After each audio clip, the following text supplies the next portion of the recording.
नमस्कार, मी पूजा खेतले किचन मध्ये आपले सर्वांचे स्वागत करते। आज आपण करणार आहोत उपवासाचे डोसे आणि उपवासाची बटाट्याची भाजी।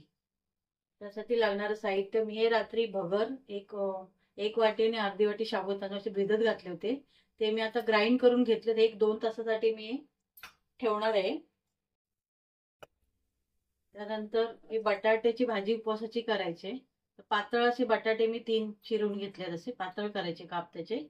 त्यानंतर त्यासाठी आलं आणि मिरचीचा ठेचा केलाय आणि कढीपत्ता आणि जिरं फोडणीसाठी। कढईत आपण ठेवले, तेल टाकलेलं आहे। आपण आता बटाट्याची भाजी करूया, उपवासाची बटाट्याची भाजी। पहिला जिरं टाकूया, आपण कढीपत्ता टाकलेला आहे, त्यानंतर मिरची आणि आल्याचा ठेचा टाकलेला आहे, परतून घेऊया। आता आपण बटाटा टाकून घेऊया।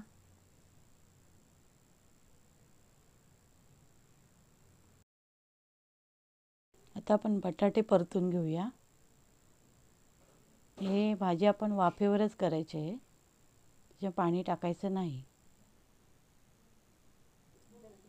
याच्यामध्ये आपण आता मीठ टाकून घेऊया,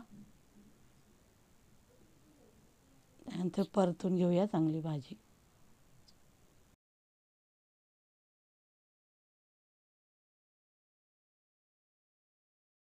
आता आपण 5 मिनिटं झाकून ठेवूया। भाजी आपण शिजते तोपर्यंत आपण इकडे डोसा करून घेऊया। आपण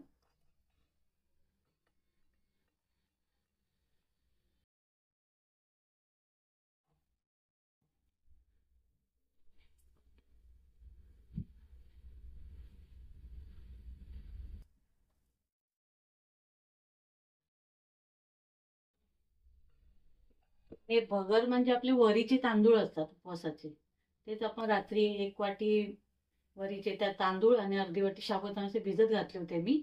सकाळी वाटून घेतलं, मग ते परत 2 तास आपण झाकून ठेवायचे, नंतर मग डोसे छान होतात त्याचे। तेव्हा ते थोडंसं आपण तेल टाकूया, चांगले खमंग होतात, कुरकुरीत असे होतात।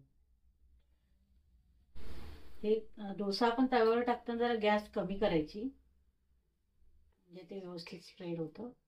बघ, आपला मस्त असा डोसा तयार झालेला आहे। तेच आपण आता करून घेऊया।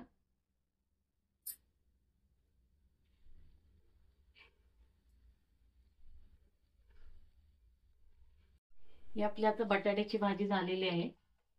म्हणजे हळद वापरत नाही आपण, उपवासाला करतो म्हणून कोथिंबीर पण वापरत नाही मी, कोणी चालत असेल त्यांनी घालू शकता। मिरची आणि आल्याचा ठेचा टाकला तर भाजीचा वास पण खूप छान येतोय। ही आता भाजी तयार झालेली आहे। हे आपले तयार झालेले आहेत उपवासाचे डोसे, बटाट्याची भाजी आणि त्याच्यासोबत खायला चटणी। माझी रेसिपी तुम्हाला आवडत असेल तर तुम्ही आपल्या चॅनलला सबस्क्राईब करा, लाईक करा, शेअर करा। धन्यवाद।